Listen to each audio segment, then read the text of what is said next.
वैसे तो 90s में पैदा होने वालों ने शायद विंडोज 95 इस्तेमाल की होगी, लेकिन क्योंकि हम तक कंप्यूटर थोड़ा लेट पहुंचा था तो हमने विंडोज 98 से स्टार्ट किया था। उसके बाद विंडोज एक्सपी इस्तेमाल करते थे। कंप्यूटर का हमें कुछ ज्यादा शौक था तो समझे कि हम अपने दोस्तों में आईटी एक्सपर्ट थे। कोई भी कंप्यूटर लेता था, विंडोज इंस्टॉल करना होती थी तो हमें ही बुलाया जाता था। विंडोज एक्सपी की हमें जबानी याद हो चुकी थी। QW4HD DQCRG। Windows XP 37 minute में इंस्टॉल होती थी और हम ऐसे बदकिस्मत लोग थे कि एंड 36 मिनट पर बिजली चली जाती थी और हम गालियां देते रह जाते थे। वैसे तो विंडोज के बहुत से वर्जन आए हैं, लेकिन विंडोज एक्सपी की क्या ही बात थी। और विंडोज 7 की लुक्स बहुत ही अलग थी, लेकिन बाद वाली विंडोज का वो मजा नहीं जो विंडोज एक्सपी का था। पावर पॉइंट की स्लाइड्स, कलरफुल फॉन्ट्स और स्टाइल्स का एक अलग ही थ्रिल होता था, और विंडोज की स्क्रीन सेवर लगाकर उनको देखा जाता था। कंप्यूटर वाला अलग कमरा होता था, जहां आजकल की तरह स्लिम से लैपटॉप नहीं, बल्कि एक बड़ा सा 17 इंच स्क्रीन वाला मॉनिटर, एक बड़ा सा सीपीयू होता था। कंप्यूटर को पीर साहब वाली इज्जत मिलती थी। उसके लिए एक अलग से कंप्यूटर ट्रॉली मिलती थी, जिसमें keyboard, mouse, monitor, CPU, printer रखने के लिए अलग अलग साना होते थे। हम जहां से थे वहां पेनिटियम 3 और पेनिटियम 4 से हमारा पहला वास्ता पड़ा था। Core two duo, quad core processor और साटा हार्ड ड्राइव बाद की बातें हैं। विंडोज सॉफ्टवेयर इंस्टॉल करने या मूवीज कॉपी करने के लिए सीडी रोम होता था। बाद में डीवी रोम, और उसके बाद डीवी रोम रीड राइट वाला भी मिलने लगा, जिससे ब्लैंक सीडी पर आप मर्जी का डेटा कॉपी कर सकते थे। कंप्यूटर में टीवी चलाने के लिए टीवी ट्यूनर कॉर्ड मिलता था, जो कि लेने का हमारा शौक पूरा ना हो सका था।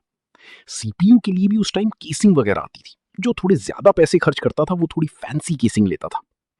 आज 1 TB के मोबाइल फोन्स हैं, तब हमारे हल्का अहबाब में किसी के पास 20 या 40 GB हार्ड ड्राइव भी बहुत बड़ी बात होती थी। फ्लॉपी डिस्क हमने इस्तेमाल तो नहीं की, लेकिन देखी जरूर है। कराची सदर रीगल कंप्यूटर मार्केट थी, जहां हार्ड ड्राइव की एक मशहूर दुकान होती थी, शायद माइकॉम नाम था, गलती हो तो माजरत। सीगेट की हार्ड ड्राइव बहुत मशहूर थी उस वक्त। डायल अप इंटरनेट भी इस्तेमाल किया, लेकिन हमारा पहला वास्ता इंटरनेट से इंटरनेट कैफे के जरिए पड़ा। फिर कराची में VPTCL यानी कि वायरलेस फोन और इंटरनेट भी आया, जिसकी स्पीड KB में हुआ करती थी। उस जमाने में HD मूवीज ऑनलाइन नहीं देखी जाती थी, बल्कि सिर्फ तस्वीर के लिए कुछ वेबसाइट जैसे संटा बंटा होती थी। सॉन्ग्स PK और अपनी ISP.com से म्यूजिक वॉलपेपर्स डाउनलोड होते थे, या फिर आप MP3 म्यूजिक। म्यूजिक सर्च करने के लिए गुरुजी नाम का एक सर्च इंजन हुआ करता था, जहां पर सबसे पहले विडाली ब्रदर्स का म्यूजिक सुनने का मौका मिला। गूगल तो आप सबने सुना ही होगा, लेकिन याहू और एक MSN सर्च इंजन भी हुआ करता था। आप जीमेल ज्यादा पॉपुलर है, लेकिन किसी टाइम हॉटमेल, लाइव और याहू मेल पर आईडी बनाई जाती थी। साथ ही इनके मैसेंजर बहुत पॉपुलर थे। जिन लोगों को थोड़ा सा आईटी का शौक था उनको याद होगा कि स्पाइडर और 8 इंटरनेट नामी 2 महाना मैगजीन भी पब्लिश होते थे, जिनकी सब्सक्रिप्शन के लिए इजी पैसा, जैज कैश जैसे आसान या बैंक ट्रांसफर जैसा आसान ऑप्शन सबके पास नहीं होता था, बल्कि डाकखाने जाकर पैसा भिजवाने होते थे या बैंक जाना होता था। आजकल की तरह घर बैठे मोबाइल ऐप से किसी को पैसा नहीं भिजवाई जा सकते थे।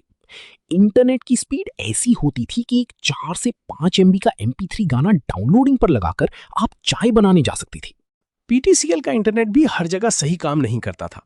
मैंने PTCL कनेक्शन लगाने की दरख्वास्त दी थी। मेरे घर पर बिल आना शुरू हो गया था, लेकिन लाइन लगी नहीं थी, जिसकी वजह से घर वाले परेशान होते थे, और फिर जाकर दरख्वास्त देकर उसको मैंने बंद करवाया। वर्ल्ड कॉल ने वायरलेस इंटरनेट मुतारिफ करवाया था, और जहां तक मुझे याद पड़ता है 256 MB से उनका पैकेज स्टार्ट होता था, जो कि मेरे एक दोस्त ने USB ली थी, क्योंकि मैं उस टाइम इसको अफोर्ड नहीं कर सकता था। इसके बाद वतीन WiMAX और QB ने भी वायरलेस इंटरनेट सर्विस का आगाज किया था। जब 2012 में PTCL के इंटरनेट वाली USB आई, तो हमने वो भी कई USB ली। PTCL वाले इतने महान थे कि जब वो कोई नया पैकेज देते थे तो आपको साथ नई USB लेना पड़ती थी। पुरानी USB के पैकेजेस महंगे होते थे, तो मजबूरन नई USB खरीदना पड़ती थी ताकि सस्ती ऑफर वाला पैकेज इस्तेमाल किया जा सके। जब नए नए टच फोन आई थी और जब आप स्क्रीन पर टच करते थे तो थोड़ा वेट करना पड़ता था रिस्पॉन्स के लिए।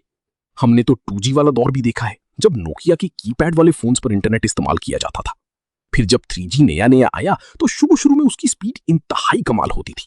आजकल तो 4G का बेड़ा गर्क है। हम जिस एरिया में रहते थे वहां पर केबल इंटरनेट भी काफी देर से आया था। हमने वो वक्त देखा है जब टॉरेंट का इस्तेमाल बहुत ज्यादा होता था। मूवी, सॉफ्टवेयर वहां से डाउनलोड किए जाते थे। टॉरेंट Z और पायरेट बे बहुत मशहूर थी।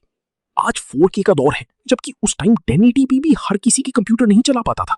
हमारी वक्त में मूवीज वगैरह को कन्वर्ट करके 3GP और MP4 फाइल्स को मोबाइल में डाला जाता था। डाउनलोडिंग एक प्रॉपर रोजगार था। मोबाइल शॉप वाली मोबाइल फोन्स में मूवीज डालने के पैसे लेते थे।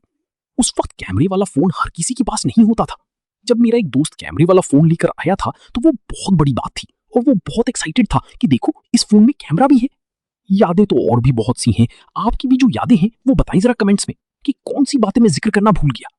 अरे यार, अब याद आया कि भाई 2G से पहले तो एज और GPRS भी हुआ करता था और आजकल की तरह इंटरनेट मोबाइल में सिम लगाओ और चला लो ऐसे डायरेक्ट नहीं चलता था, बल्कि आपको अपने फोन में सेटिंग्स करना पड़ती थी तो ही इंटरनेट चलता था।